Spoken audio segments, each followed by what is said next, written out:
China has just made a huge decision in relation to crypto, and in this video we're going to be talking about what that means for China, the rest of the world, and more importantly, you.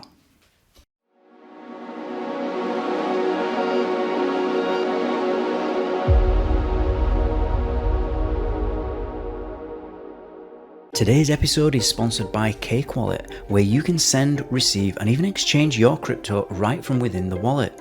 Cake Wallet is open source and non-custodial, so you control your own private keys. Available today on iOS, macOS, Android, and Linux. Good evening, everybody, and welcome back to Enter Crypto, where every day I keep you informed and fully up to date on all things crypto. If that sounds like something that you would be interested in, then like, subscribe and click on the notifications bell so that you don't miss out on any future updates. Now in this video we're going to be talking about China. We're going to be talking a little bit about the price action of Bitcoin, ETH, BNB, some other altcoins, and it is actually a decision that China's made in relation to Hong Kong. Now as always, we'll quickly read through the article and then we'll comment and remark after. So China has just made a significant game-changing move that could be about to hit the price of Bitcoin, ETH, other altcoins.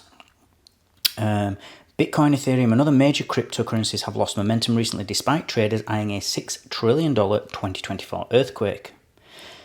The Bitcoin price had doubled since the beginning of the year but has fallen back over the last month as uncertainty grips the market. This is putting pressure on the top 10 cryptocurrencies: ETH, BNB, XRP, Doge, Cardano, Solana, Tron and Polygon. Now, after Tesla billionaire Elon Musk shot down reports that X could be about to blow up the Bitcoin and crypto market, China's Hong Kong has issued the first licenses under its new crypto regime, and this is opening up crypto trading to the mass market.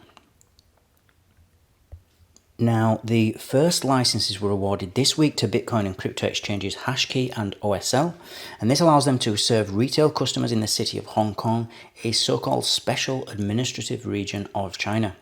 A Hashkey spokesperson said the exchange successfully underwent a simplified process to obtain the license upgrade to expand its business scope from serving professional investors to retail users.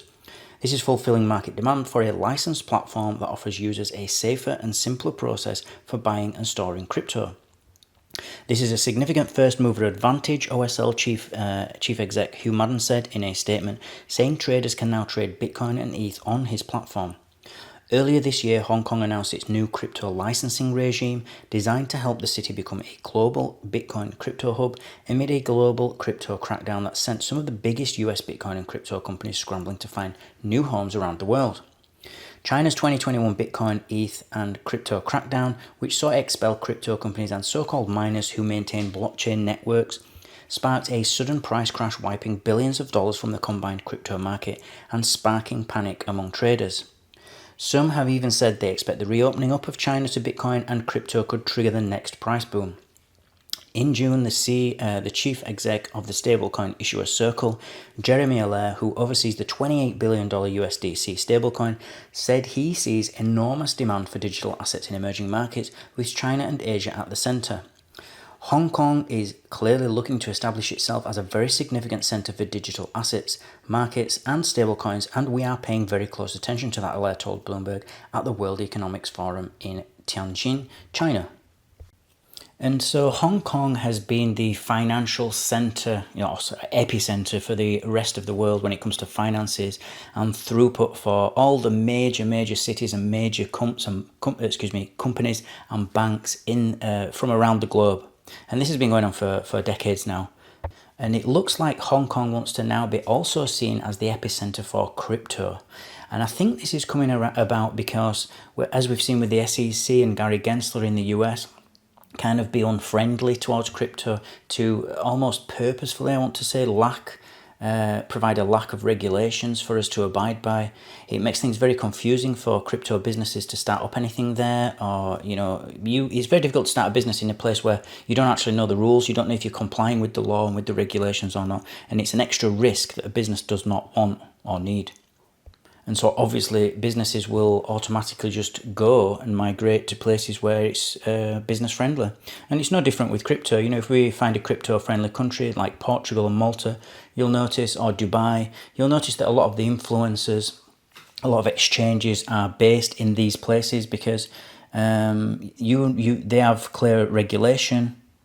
And so it just takes another risk out of the business that would otherwise be there if you started a business in, say, the UK or the US. Or even Europe, as we don't have proper legislation yet. The MICA law is not actually in force yet. I think it comes into force next year. And so as we get more hostility from the US, I think we're going to see more and more places try to offer us a place to go, whether that be through tax, being sort of giving some kind of tax relief to crypto-related businesses, as they do in Portugal and Malta, or just making the rules clear so that we know what we're doing when you start up a business there. That would be 10 times better than what's currently going on in the US and the UK and Europe. And I also think that China is using this, because they have a ban in China for crypto at the moment, and I think they're going to be using this as kind of a petri dish, a bit like a test to see what happens in Hong Kong. They're still in control of Hong Kong, China, I mean. And so if this is ultimately successful, and if they can find a way to tax it properly, they see that not a lot's going underground, I think they may think, well, let's implement this into China. At the moment it's a risk, but let's try and see what we can do in Hong Kong, see if the reward is worth the risk, and then maybe we can implement it across mainland China going forward.